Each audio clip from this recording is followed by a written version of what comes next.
the noble god of the obsidian benches, wields the power of the Solaris. The flaming sword in her hand incinerates all evil. She is Talene, the resurging flame, a mage from the Celestials. Oh, Chippy, you actually found her! Our journey to find her was full of twists. Talene lost her memory and doesn't remember us, but her powers remain. As a Celestial, she has a significant impact on the entire battle.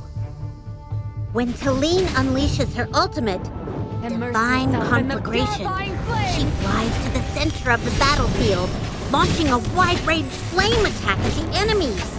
It deals continuous damage within the area. But Divine Conflagration keeps draining Talene's health.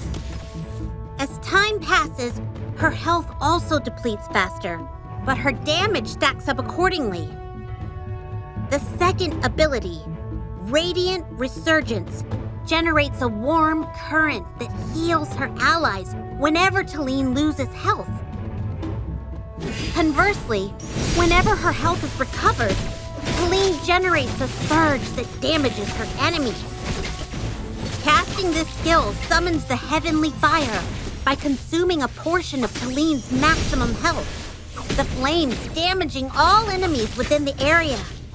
In battle, Talene keeps sacrificing her health for greater area damage and healing effects. So by draining her own health, she can easily fall into a critical condition. However, as the resurging flame, Talene is fearless and never backs down. Through her third ability, Blazing Ascension, Talene resurrects in flame, returning to the battlefield after a set period of time. As long as her allies are there, Talene can keep resurrecting, rejoining the fight every time. Upon resurrection, Talene causes explosive damage and knocks back nearby enemies. And after activating her exclusive skill, Pyre of Renewal, Talene grants the pyre to one ally at the start of the battle. Enemies around this ally will keep taking damage from the pyre. Pyre of Renewal will strengthen, and its damage will increase over time. When strengthened to a certain level, the ally granted with Pyre of Renewal will also gain Talene's resurrection ability, transforming into flames upon death and reviving after a short time.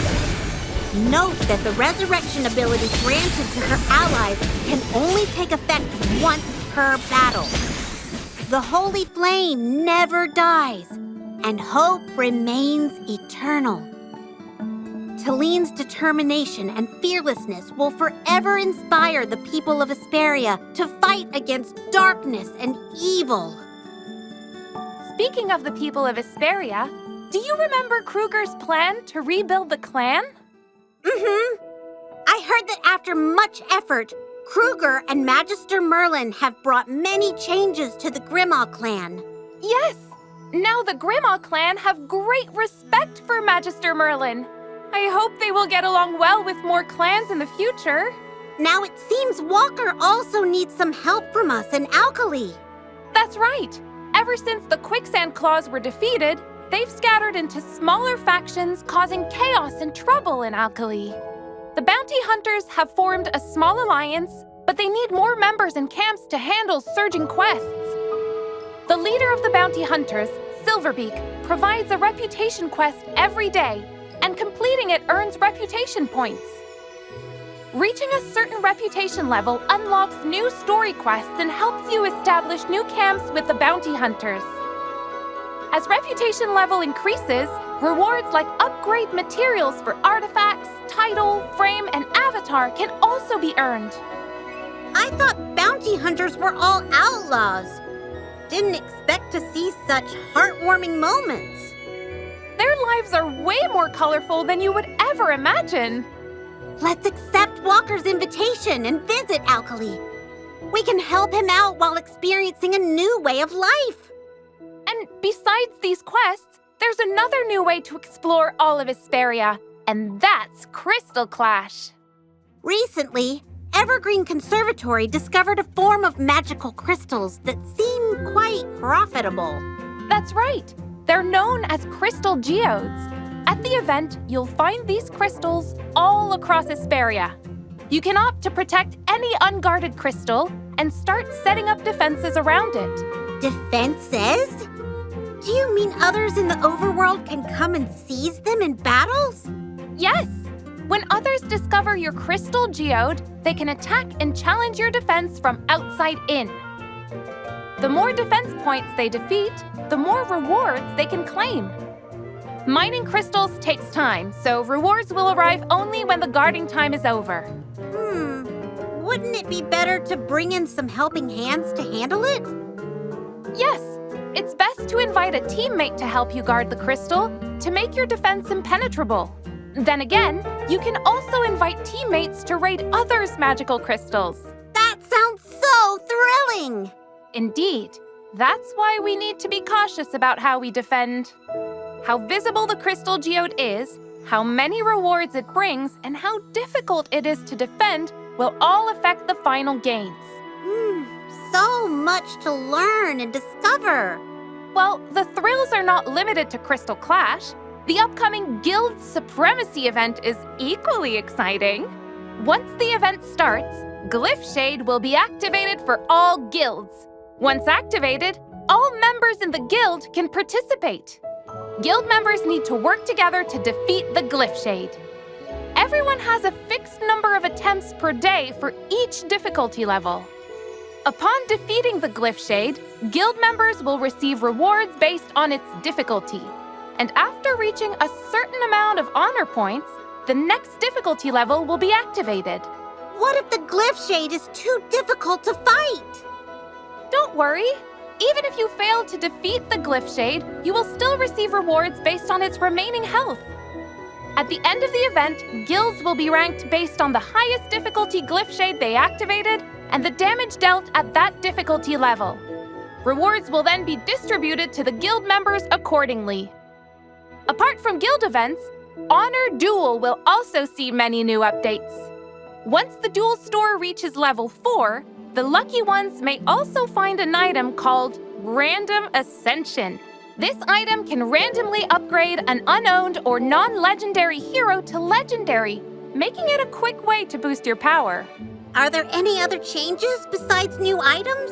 Yes, there are updates to artifacts as well.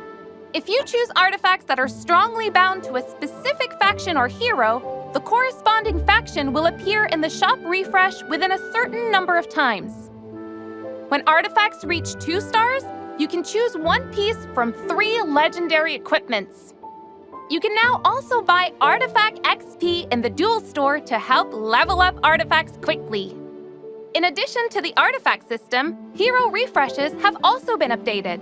Max-tier heroes will no longer appear repeatedly in the store. This way, you won't waste draw opportunities by getting the same hero over and over again. It seems that hero lineups will form much faster in Honor Duel now. Speaking of heroes and factions, there's, something that's been bothering me. What is it? It's about the Graveborn faction. The Graveborns have always lacked support roles. I'm not talking about Niru, but healing-type support roles. Don't worry. What if I told you that soon we'll be able to recruit such a role? Would you believe me? You're the keeper of the Noble Tavern, so of course I believe you.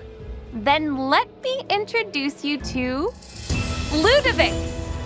Ludovic, breathed eternalist. This melancholic noble boy has lived through immortal years despite his appearance. His beloved Everblooms have witnessed this long period of loneliness.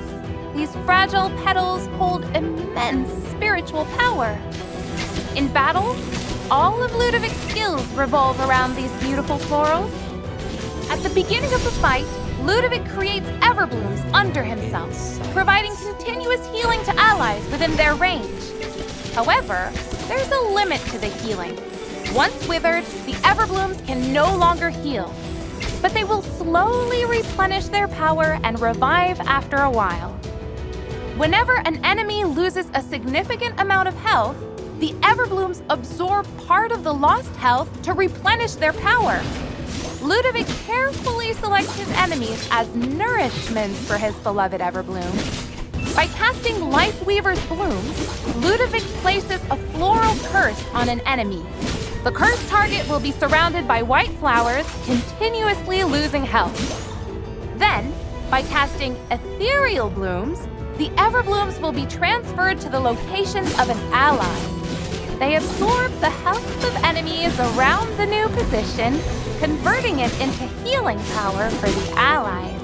By adjusting the position of the Everblooms, absorbing enemy health, and converting it into nourishments, Ludovic provides sustained healing benefits to his allies. His ultimate, Eternal Serenity, moves the Everblooms to a new location again, this time erupting multiple large healing waves. Each wave restores a significant amount of health to all allies within range.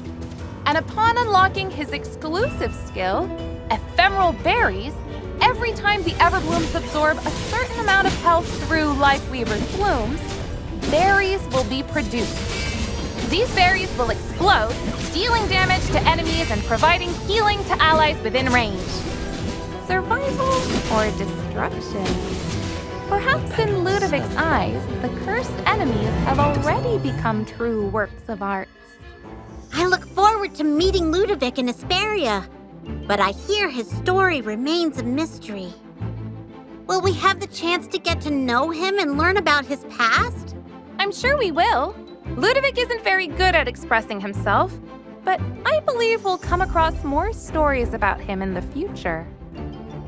Wow, there's so much we've talked about today. If it weren't for the tavern's debts that never seem to clear, I'd love to travel and explore. Didn't Cecia purchase a lot of deluxe services the last time she came? Yes, they were quite expensive. But she kept complaining about everything, so we gave her a lot of extra stuff.